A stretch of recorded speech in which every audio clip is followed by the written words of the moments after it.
भिगवण तालुक्यातील सहारा गौशाळेचा संचालक तथा बोगस गौरक्षक तथा भिगवण टाइम्सचा संपादक फिरोज पठाण याच्यावर अखेर गुन्हा दाखल करण्यात आला आहे।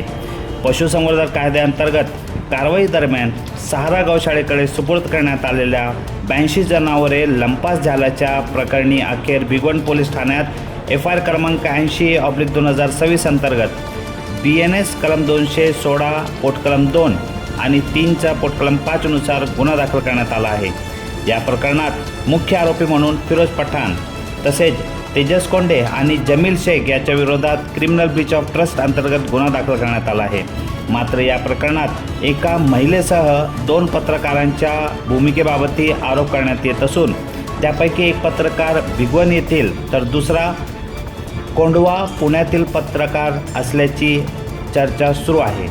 सहारा गौशाळेतील रजिस्टर आणि महत्त्वाची कागदपत्रे गायब करून पुरावे नष्ट करण्याचा प्रयत्न झाल्याची माहिती गौतमी बातमीदारामार्फत मिळालेली आहे। यामध्ये आणखी एक गंभीर बाब समोर येत आहे की मुख्य आरोपी फिरोज पठाण याच्या विरोधात यापूर्वीही वेगवेगळे गुन्हे दाखल झाल्याची माहिती समोर येत आहे।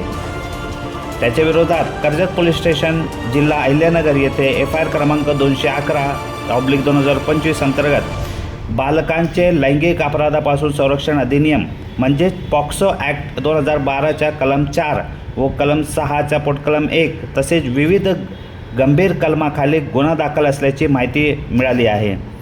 असे असतानाही तो भिगवण परिसरात वास्तव्यास असल्याचा दावा होत असताना भिगवण पोलिसांनी कारवाई अथवा अटक का केली नाही असा गंभीर सवाल उपस्थित केला जात आहे। तसेच भिगवण पोलिसांनी त्याला संरक्षण दिल्याची चर्चा देखील स्थानिक स्तरावर रंगत असल्याचे बोलले जात आहे।